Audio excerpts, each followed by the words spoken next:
آج ہر شخص چاہتا ہے. دیکھیں میرے پاس جو کیسز آتے ہیں نا, کبھی کبھار دل چاہتا ہے ان سب کو میں کتاب میں لکھوں. جتنے واقعات آتے ہیں بہت سبق آمیز واقعات ہیں. کتنے نوجوان میرے پاس آ چکے ہیں جو خودکشی کرنے جا رہے تھے, پھر ان کو خیال ہوا کسی نے روک لیا, بعد میں ہسٹری چیک کی, پتہ چلا کہ بھائی ان کی خواہش تھی کروڑپتی بننا, اور چند دنوں میں کروڑپتی بننے کے چکر میں جو پیسہ جتنا تھا وہ بھی گنوا دیا. ہمیں ایسے تو یوٹیوب پہ لوگ نظر آئیں گے جو چند دنوں میں کروڑپتی بن گئے, وہ پھر آ کے آپ کو موٹیویٹ کر رہے ہوں گے, دیکھو میں نے اسٹرگل کی, دیکھو میں نے محنت کی, آج میں نے یہ کیا, آج میرے پاس اتنا پیسہ. اور بھائی یہ کبھی بھی تحقیق کا طریقہ نہیں ہوتا. وہ کووڈ کے دنوں میں نا ڈاکٹر لوگ کہتے تھے نا فاصلہ رکھیں فاصلہ رکھیں, تو ان دنوں میں یوٹیوب پہ کچھ لوگوں کی ویڈیوز آنا شروع ہوئی کہ ہم نے تو فاصلہ رکھا تھا پھر بھی ہمیں کورونا ہو گیا, ہم نے تو احتیاط کی تھی پھر بھی ہمیں کورونا ہو گیا. تو لوگ میرے پاس وہ ویڈیوز بھیجتے تھے کہ دیکھو انہوں نے اتنی احتیاط کی پھر بھی ہو گیا, اس کا مطلب احتیاط کی ضرورت نہیں. میں نے کہا کبھی بھی کسی چیز پہ ایسے تحقیق نہیں ہوتی. تحقیق کا طریقہ یہ ہے کتنے لوگوں نے بے احتیاطی کی اور کتنے لوگوں نے احتیاط کی. تو بے احتیاطی والوں میں کورونا کا ریشو کتنا ہے اور احتیاط والوں میں یہ ریشو کتنا ہے, وہ سارا ڈیٹا جب تک کلیکٹ نہیں ہوگا اس وقت تک آپ اپنی تحقیق کو تحقیق نہیں کہہ سکتے. ایسے تو بہت ساری مثالیں ہیں, بہت سے لوگوں نے احتیاط کی ٹرک کے نیچے آ گئے, دیکھے نہ مر گئے. بہت سے لوگوں نے احتیاط کی پھر بھی مر گئے وہ. لیکن بہت سے لوگوں نے احتیاط نہیں کی اور پھر بھی زندہ ہے وہ. ایک دفعہ میں نے بیان کیا, میں نے کہا بھائی یہ آپ خوراک پہ کنٹرول کرو. یہ گٹکے پان, کراچی کے لڑکے تھے نا, ان میں نے بیان کیا یہ گٹکے پان سگریٹ کینسر کا ذریعہ ہے, کتنے لوگ مر رہے ہیں اس سے. تو ایک صاحب بیان کے بعد ہے کہ میرے نانا جو ہے 90 سال کے ہو گئے, گٹکا بھی کھاتے ہیں اور چین اسموکر ہے, دے دنادن سگریٹ بھی پیتے ہیں, گٹکا وہ کھاتے ہیں, نسوار وہ کھاتے ہیں, پان وہ کھاتے ہیں, اور آج بھی اپنے پاؤں پہ چل کے بازار جاتے ہیں. اس کا مطلب یہ کچھ بھی نہیں ہے. میں نے کہا بھائی تحقیق اس کو نہیں کہتے. تحقیق اس کو کہتے ہیں کہ سارے چین اسموکر اور گٹکے پان والوں کو آپ جمع کریں اور پھر ان میں دیکھیں آپ کے نانا جیسے کتنے ہیں. وہ 1% ہوں گے, 99% انتقال کر چکے ہوں گے, 60-65 میں دنیا سے جا چکے ہوں گے. تو ایک آدھ تو ہوتا ہے ایسے, 2-4 لوگوں کو دیکھ کے تھوڑی کبھی تحقیق کی بنیاد رکھی جاتی. تو دولت کمانے, جو میں بتا رہا تھا نا خودکشی کرنے کے لیے انہوں نے کوشش کی, اچانک مالدار بننے کی کوشش کی انہوں نے, نہیں بن پائی. یوٹیوب پہ دیکھ کے نا وہ فلاں آدمی ہے جو اتنا کروڑپتی, فلاں ایسی گاڑیوں میں گھوم رہا ہے, فلاں کی ایسی لگژری لائف. پھر جب وہ گھر جاتے ہیں تو ان کو اپنا وہ جو کھٹولا ہے اور وہ جو اپنے کپڑوں کے پوٹلے ہیں وہ ان کو اچھے نہیں لگے, ڈپریشن میں جاتے ہیں, اسٹریس میں جاتے ہیں. بھائی کمپرومائز کر لو, اعتدال کے ساتھ کمانے کی کوشش کرو, کما لو ٹھیک ہے, نہیں کر کوئی بات نہیں. خواہشات پوری کرنے کی جگہ جب آپ روزہ چھوڑتے ہو تو کھانا ہی 30 دن تک اسکپ کر دیتے ہو. تو جو آدمی کھانا ہی قربان کرنے کا جذبہ پیدا ہو تو اس کو دال پھر اچھی لگے گی نہیں لگے گی کہ یار تو جب میرے اندر یہ کنٹرول ہے کہ میں کھائے بغیر زندہ رہ سکتا ہوں, تو اگر دال مل رہی ہے تو پھر زیادہ بڑی نعمت ہے. جب بھی انسان اپنے سے کم کا سوچتا ہے نا تو جتنا مل رہا ہوتا ہے اس پہ وہ خوش ہوتا ہے, اور جب اپنے سے اوپر کا سوچنا شروع کر دے گا تو اسٹریس اور ڈپریشن کے علاوہ کچھ بھی حاصل نہیں ہو. تو اسی مہینے 2 کیس خودکشی کے آ چکے ہیں میرے پاس. ایک تو بیچارہ دونوں الحمدللہ نہیں کی, ظاہر کی ہوتی تو میرے پاس کہاں آئے ہوتے, تو اخبار میں آئے ہوئے ہوتے وہ لوگ, وہ پتہ نہیں کتنے کر چکے ہوں گے اب تک. تو آج نوجوانوں میں کیا ہے, ہم نے پیسہ کمانا ہے, نہیں کما پاتے. بھائی یہ تو اللہ کی طرف سے ہوتا ہے, کوئی کما لیتا ہے کوئی نہیں. تو آپ کیوں قناعت سے کام نہیں لیتے, اپنی خواہشات کو محدود کیوں نہیں کر لیتے؟ آپ کیوں نہیں کہہ لیتے کہ اگر میرے پاس پیسے نہیں ہیں تو کوئی بات نہیں, میں رکشے میں چلا جاؤں. دیکھیں جو رمضان میں آپ کو روزہ میں کھانا پینا چھڑوایا جا رہا ہے نا, تو اللہ نے اس کی حکمت یہ نہیں بتائی ہے تاکہ تمہارے اندر کم کھانے کی عادت پیدا ہو جائے. یہ حکمت نہیں بتائی. اللہ نے حکمت بتائی لعلکم تتقون, ہر قسم کی خواہش کو کنٹرول کرنے کی عادت پیدا ہو جائے. اگر تمہارے یہ خواہش ہے کہ تمہیں لینڈ کروزر میں گھومنے کا شوق ہے اور پیسے نہیں ہے تو تمہیں اپنی اس خواہش پہ کنٹرول کرنے کی عادت پڑ جائے. اگر تمہاری یہ خواہش ہے کہ میں 1 کروڑ روپے مہینے میں کمایا کروں اور نہیں کما پا رہے تو تمہیں اپنے اس خواہش پہ کنٹرول کرنے کا تمہارے اندر طاقت پیدا ہو جائے. جتنا ہے اس پہ راضی ہو جاؤ. کھانا چھڑوایا جا رہا ہے, مقصد صرف کھانا چھڑوانا نہیں ہے, مقصد ہے آپ کو آپ کی مرضی کے خلاف چلنے کی عادت پڑ جائے. میں سمجھا پا رہا ہوں اپنی بات کی نہیں سمجھا پا رہا؟ تو اب کرنا کیا ہے رمضان میں؟ آخری بات, یہ رمضان اس جذبے سے گزارنا ہے کہ میں نے اپنی خواہشات کو کنٹرول کرنا. اچھا یہ بھی ایک اسلام کا حسن ہے. دنیا میں بہت سے مذہب ایسے ہیں جو آپ سے آپ کی ہر حلال خواہش چھڑوا دیتے ہیں. ہندوؤں میں آپ نے دیکھا ہوگا کرالنگ کرتے ہوئے جا رہے ہیں, لمبی کپڑے نہیں پہن رہے اور گوشت نہیں کھا رہے. ایک صحابی نبی کے پاس آئے, یا رسول اللہ, حضرت عائشہ سے فرمایا کہ میں تو کبھی بھی زندگی میں گوشت نہیں کھاؤں گا, اس لیے کہ یہ تو لذیذ چیز ہے, تو اپنی خواہشات کے خلاف چلوں گا. تو آپ صلی اللہ علیہ وسلم نے اس عمل کو پسند نہیں کیا, اس لیے کہ اسلام یہ دین فطرت ہے. اللہ تعالیٰ کہتے ہیں یہ چیزیں میں نے تمہارے لیے پیدا کی ہیں, تو میرا مقصد تمہیں یہ چیزیں چھڑوانا نہیں ہے، مقصد یہ ہے کہ ان چیزوں میں پڑھ کے اللہ کو نہ بھول جاؤ اور ان چیزوں میں پڑھ کے خواہشات کے غلام نہ بن جاؤ. غلام بنے ہوئے آج ہم خواہشات کے. کتنے کیسز آتے ہیں نا، شوہر مالدار تھا، ذرا سا غریب ہو گیا، بیگم بھاگ گئی، کھلا لے لیا، برداشت ہی نہیں ہو رہا. بیگم میں تھوڑا سا کوئی عیب پیدا ہو گیا تو بھائی شوہر کو چاہیے گزارا چلا یار، کوئی بات نہیں، دنیا مسافر خانہ ہے، یہ خواہشات پوری کرنے کی جگہ تھوڑی ہے نہ. وہ ڈپریشن میں چلا گیا. ابھی ریسنٹلی ایک ہفتہ پہلے ایک صاحب آئے، مجھے کہنے لگے، میں لڑکا تھا نوجوان، میں بہت ٹینشن میں. میں نے کہا کیا ہو گیا؟ کہہ رہے میری شادی 1 سال ہو گئی ہے لیکن مجھے بیوی پسند نہیں ہے. 1 سال ہو گیا، بچہ بھی ہو گیا، مگر مجھے اپنی وائف پسند نہیں. تو میں نے کہا کیا 1 سال چھوڑا یار، سب کو تھوڑی پسند ہوتی ہے، کسی کو خوبصورت مل جاتی ہے، کسی کو درمیانی مل جاتی ہے، اور سال ہو گیا، بچہ ہو گیا، اب تم کہہ رہے ہو. خیر میں نے تو پھر اس کو وہی فسادیوں والا مشورہ دیا کہ ایک اور کر لو، لیکن یہ کہ ابھی میں خواتین بھی بیان سن رہی ہیں، یہاں وہ والے مشورے نہیں دوں گا میں. لیکن وہ اتنی ڈپریشن میں، اتنی اسٹریس میں.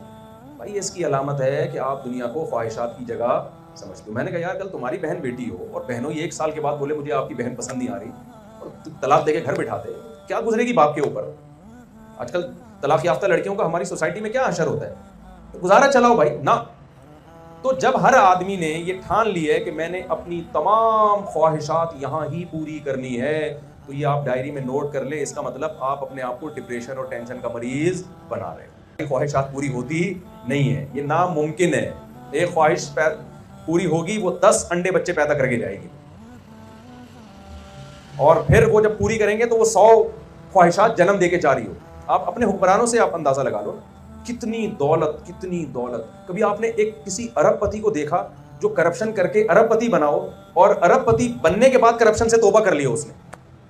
تو دنیا میں ایک مثال ہے کہ یار چونکہ میں نے چوری سے کمایا لیکن اب کما لیا نا، چلو اب چوری سے توبہ کر لو. کوئی ایک دیکھا آپ نے؟ نہیں کرتے بھائی، کیونکہ دل پیٹ بھرتا ہی نہیں ہے. کیا کھا لے گا، کیا پہن لے گا، کیا.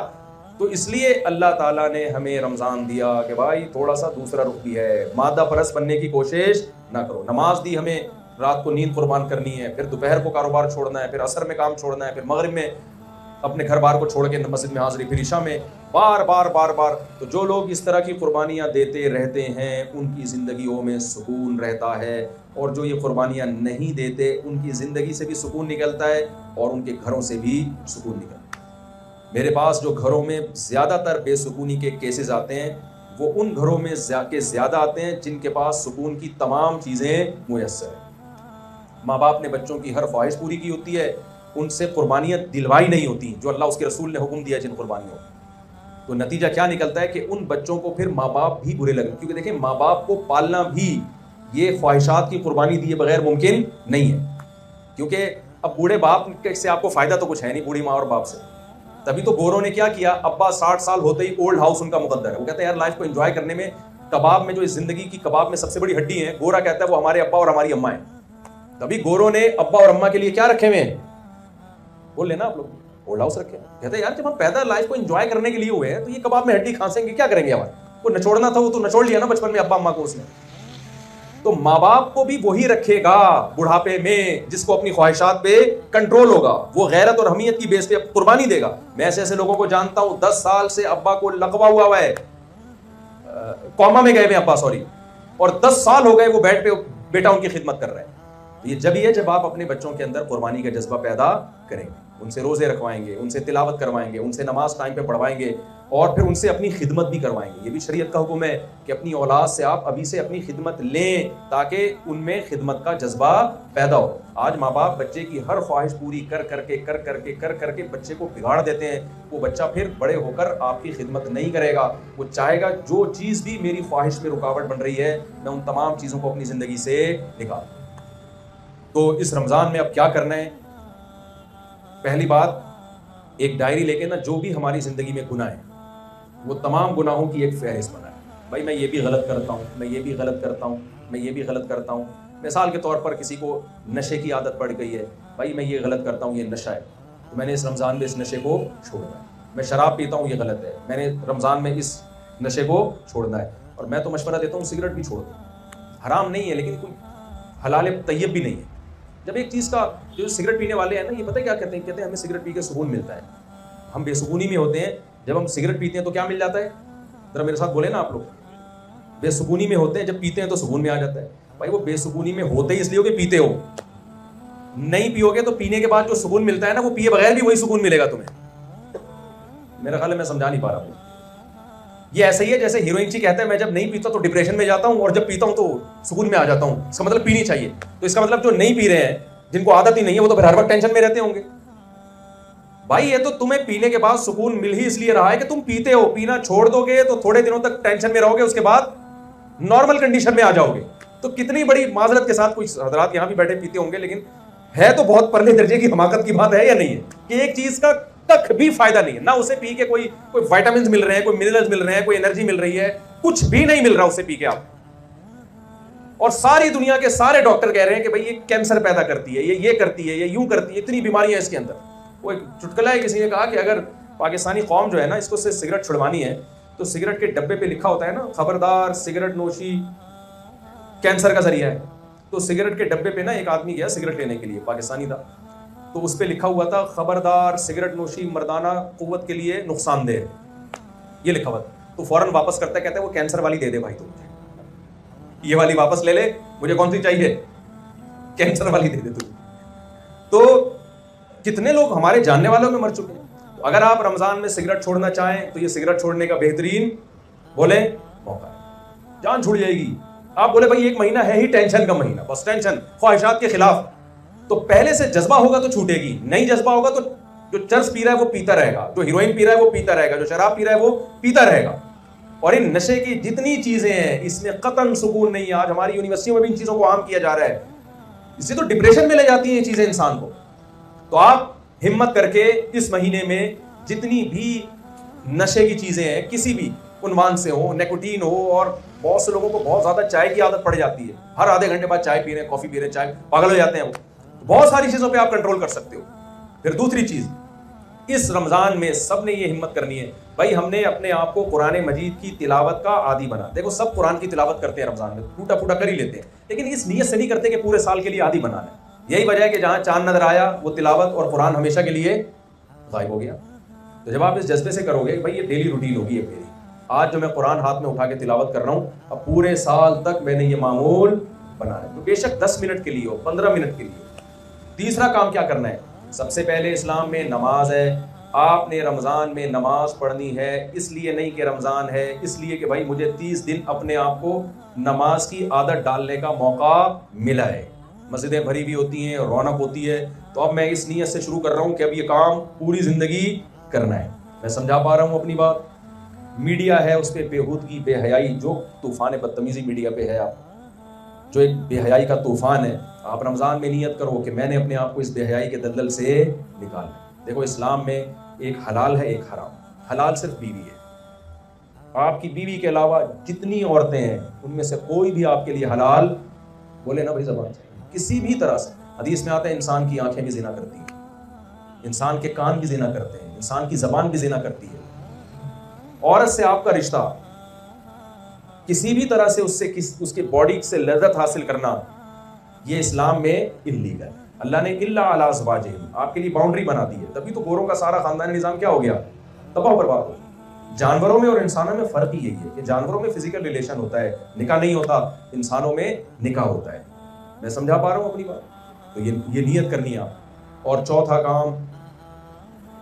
کام یہ ہے کہ دیکھیں, یہ بس آخری بات بتا کے میں اپنے بیان کو ختم کر رہا ہوں. چوتھا کام یہ ہے کہ جتنی بھی برائیاں ہیں نا دنیا میں, اور جتنی بھی ناکامیاں ہیں, ان میں سب سے جو برائی ہے نا, جو تمام برائیوں کی جڑ ہے, وہ ہے کم ہمتی, سستی, کاہلی اور کم ہمتی. کتنے لوگ بہت کچھ کرنا چاہتے ہیں, ان سے ہو نہیں پاتا. وہی وجہ ہے, کم ہمتی کی وجہ بھی ہے خواہشات کے آگے اپنے آپ کو بچھا دیا ہوگا. کتنے لوگ ہیں وہ چاہتے ہیں ہم صبح جلدی اٹھا کریں, اٹھا ہی نہیں جاتا. کتنے لوگ ہیں جو چاہتے ہیں ہم خوراک پہ کنٹرول کریں, ہوتا ہی نہیں. کتنے لوگ ہیں جو چاہتے ہیں کہ ہم اپنا وزن کم کریں, نہیں ہوتا ان سے. کتنے لوگ ہیں جو چاہتے ہیں کہ ہمارے اندر ایک غصہ, ایک چڑچڑا پن ہے, ہم اس پہ کنٹرول کریں, نہیں ہو پاتا ان سے. تو آپ رمضان میں کم ہمتی کے بجائے آپ نے اپنے اندر کیا پیدا کرنی ہے, ہمت. اتنی بڑی قربانی اللہ, آپ خود سوچیں نا کہ کیا عام دنوں میں آپ کے لیے پاسبل ہے کہ صبح 4 بجے اٹھ کے کھائیں اور پھر مغرب کے بعد کھائیں. پورے سال یا کتنے لوگ ہوں گے جنہوں نے نفلی روزے رکھے ہوں گے. میرا خیال 1% بھی بمشکل ہوں گے. تو جب اتنی بڑی ہمت کا کام اللہ آپ سے رمضان میں کروا رہا ہے تو کیوں نہ اس ایک مہینے کو ایک ورک شاپ فرض کر لیں اپنے لیے آپ, کہ جس میں آپ کی ٹریننگ ہو رہی ہے, اس میں اپنی زبان پہ کنٹرول کرنا ہے, غصہ نہیں کرنا. آج نوجوانوں کا بہت بڑا مسئلہ ہے, ذرا سی بات پہ ایسا اچھلتے ہیں, کودتے ہیں, چیختے ہیں, چلاتے ہیں. قرآن مجید میں اللہ نے لقمان علیہ السلام کی نصیحت کا تذکرہ کیا کہ انہوں نے اپنے بیٹے سے کہا کہ وَغْضُضْ مِن صَوْتِكَ, اپنی آواز کو ہلکا رکھو. مسلمانوں کے گھروں میں چیخنے چلانے کا ماحول نہیں ہوتا, اگر ہو رہا ہے تو غلط ہو رہا ہے. ہر ایک چیخ رہا ہوتا ہے دوسرے کے اوپر. اور لقمان علیہ السلام نے کیا کہا, ان انکر الاصوات لصوت الحمیر, بیٹا دیکھو سب سے بری آواز کس کی ہوتی ہے, گدھے کی. میں اس کو اس طرح سے ایکسپلین کرتا ہوں کہ گدھے کی بات بری نہیں ہوتی, اسٹائل برا ہوتا ہے. دیکھیں گدھا وہی بات کر رہا ہوتا ہے جو گھوڑا کر رہا ہوتا ہے, جو بلی کر رہی ہوتی ہے. خوراک چاہیے نا, کیا یہی ہوتا ہے نا اس کو, مجھے بھوک لگ رہی ہے خوراک چاہیے. بلی میاؤں میاؤں کر کے آرام سے بتا دے گی, گھوڑا تھوڑا سا ہنہنائے گا, سمجھ جائے گا بندہ. لیکن گدھا ذرا سی بات کو لے کیا کرتا ہے, پورے پریشر سے ہوا بھرے گا اپنے اندر, پھر پورے پریشر سے نکالے گا, پھر پورے پریشر سے کھینچے گا, ایسا تماشا بنا کے پیش کرے گا. بھائی تو یہ بات آرام سے کر دیتا. میں ایک دفعہ کہیں کسی خطیب کو سن رہا تھا بیان میں, وہ بیان میں نا میں جب بیٹھا تو ایک تو مائک کی آواز بہت تیز تھی, پھر وہ اتنا گلا پھاڑ کے بیان کر رہے تھے کہ میرے کان بجنا شروع ہو گئے. تو انہوں نے بیان میں کہا حضرت علی نے فرمایا, ایسے چیخے نا. مجھے خیال ہوا میں ان کے پاس جا کے کہوں کہ کیا حضرت علی نے اتنا زور سے فرمایا تھا؟ جیسے حضرت علی نے آرام سے فرمایا تھا تو آپ بھی اسی طریقے سے یہ بات بولے بھائی آرام سے فرما دینا. وہ بھی تو آرام سے ہی فرما رہے تھے, تو اتنا چیخ رہے تھے. تو گھروں میں ماحول ہمارے سکون کا نہیں, چیخنے چلانے کا ماحول ہے. تو یہ بھی بری چیز ہے. قرآن نے منع کیا وَغْضُضْ مِن صَوْتِكَ, اللہ کہہ رہے ہیں اپنی آوازوں کو کیا کرو, پست رکھو. کبھی مجبوری ہو, بہت ہی کوئی چنگیز خان سے لڑنا پڑ گیا ہے آپ کو, ایک الگ بات ہے. نارملی ہمیں حکم کیا ہے, آواز اسلام کا حکم ہے, یہ آواز کو کیا رکھنا ہے, پست. ہم نے بڑے علماء کو, بزرگوں کو دیکھا بہت پست آوازیں تھی, چیختے چلاتے نہیں تھے. آج یہ چیخنے چلانے کا بھی گھروں میں بڑا ماحول بن گیا. تو آپ نے اس رمضان میں کنٹرول کرنا ہے کس پر, اپنی آواز پر. اور ابا اماں کے سامنے چیخنا تو اتنا بڑا جرم ہے, اللہ کہہ رہے ہیں اف نہیں کہنا ان کو, اف. باپ اور ماں کے سامنے تو بہت بڑا جرم ہے. تو آواز پہ کنٹرول کریں, خوراک پہ کنٹرول کریں, اپنی روٹین کو سیٹ کریں. یار یہ ایک مہینہ اللہ نے ہمیں مجاہدے کے لیے دیا ہے, اس میں ہم نے 180 ڈگری پہ کیا کر جانا ہے, بالکل موو کر جانا ہے. رمضان سے پہلے ہم جیسے تھے, رمضان کے بعد بالکل الٹ جائیں گے. اب کون کتنا مڑا ہوا تھا وہ ڈائری لے کے لکھیں, میرے اندر یہ خرابی ہے, میرے اندر یہ خرابی ہے, میرے اندر یہ خرابی ہے. جب انسان اپنے گناہ خود اپنے ہاتھوں سے لکھتا ہے تو اس کے ذہن میں بیٹھ جاتا ہے. وہ نہ لکھے جس کا یہ خیال ہو کہ میں مکمل ٹھیک ہوں, مجھے تبدیلی کی ضرورت نہیں ہے. تو میرا خیال ہے یہ تو بالکل ہی ٹھیک نہیں ہے. اس کو کہتے ہیں جہل مرکب, کہ آدمی جاہل ہو اور اسے پتہ بھی نہ ہو کہ میں کیا ہوں, جاہل. اس لیے اپنے آپ کو تبدیل کرنے کی کوشش کرے. اور میں تو لوگوں سے یہ بھی کہتا ہوں کہ بہت سے دنیا کے کام بھی یعنی ہمت کے بغیر نہیں ہو سکتے. بہت سے دنیا کے کام بھی ایسے, تو ان میں بھی آپ روزے کا فائدہ اٹھا سکتے ہو. ان میں بھی آپ رمضان, کتنے لوگ ہیں ان کو ڈاکٹر نے ایک ڈائٹ پلان بنا کے دیا ہو تو ان سے ہو نہیں رہا ہو, رمضان میں ٹرائی کر لو بھائی, ٹھیک ہے نا, رمضان میں ہو جائے گا آپ سے. کتنے لوگ ہیں جن کو جو ہے وہ پڑھائی کا سوچ رہے ہوتے ہیں, رمضان میں جب آپ روزہ رکھ کے کوئی کام کرتے ہیں نا تو بہت مشکل ہوتا ہے, پھر بھی آپ نے اگر کر لیا تو کھانا کھا کے بہت آسان ہو جاتا ہے. پھر یعنی انسان زیادہ مشکل کام کرتا ہے نا تو اس سے آسان کام اس کے لیے اور زیادہ آسان ہو جاتا ہے. تو اللہ رمضان میں ہم سے زیادہ مشکل کام کروا رہے ہیں. دیکھو اللہ ہم سے حلال لذتیں بھی چھڑوا دیتے ہیں رمضان میں, تاکہ رمضان گزرنے کے بعد حرام سے بچنا آسان ہو جائے. حلال بھی چھڑوا دیتے ہیں اللہ تعالیٰ. تو انہی الفاظ کے ساتھ میں اپنی بات کو ختم کرتا ہوں, اور اللہ تعالیٰ اس رمضان کو ہمارے حق میں نعمت بنائے. تراویح کی پابندی کریں, کچھ اللہ کے سامنے کھڑے ہونا سیکھیں. تراویح میں فائدہ کیا ہوتا ہے, جب اتنی لمبی لمبی رکعتیں پڑھتے ہیں نا تو فرض نماز پڑھنا, آپ دیکھیں رمضان گزرتے ہی عشاء اتنی ہلکی لگنا شروع ہو جاتی ہے. اس سے لگتا ہے یار یہ تو کوئی مسئلہ ہی نہیں ہے, ہم نے خام اس کو ٹینشن لی ہوئی تھی, 4 فرض پڑھے, 2 سنت اور 3 وتر پڑھے, ختم. جب آپ پورا مہینہ تراویح پڑھیں گے تو اتنی لمبی لمبی تراویح ہوتی ہے. عشاء کے تو 4 فرض, 2 تراویح تو 20 رکعتیں ہوتی ہیں تراویح. خیر, تو ابھی وہ میں رکعتوں والے پھڈے میں نہیں پڑھنا چاہ رہا, آپ پڑھیں, ٹھیک ہے نا. تو اس کا فائدہ کیا ہوگا, جب 1 مہینہ یہ ٹینشن اٹھائیں گے تو اس کے بعد عشاء کیسی لگے گی آپ کو, بہت ہلکی لگے گی. تو آخری بات, بس سچی مچی کی آخری, جو کام مشکل لگ رہا ہو نا اس سے ڈبل مشکل ایک دفعہ کر دو. ہمارے ایک دوست نے مجھے بتایا کہ مجھ سے نوافل نہیں پڑھے جاتے تھے نا، سنتیں نوافل، بالکل ہمت نہیں ہوتی. تو کہہ رہے ہیں مجھے کسی نے، میرے استاذ نے کہا کہ آج تم نیت کرو 100 رکعت نفل کی، 100 رکعت ایک دفعہ میں پڑھ لو. بڑی ٹینشن تھی یار، جس سے 2 رکعت نفل نہیں پڑھے جاتے اس سے کیا پڑھوایا جا رہا ہے؟ 100 رکعتیں. اور کہا کہ میرا آرڈر ہے. انہوں نے مجھے خود بتایا، کہتے ہیں میں نے 100 پڑھ لی بہت اپنے نفس پہ جبر کر کے.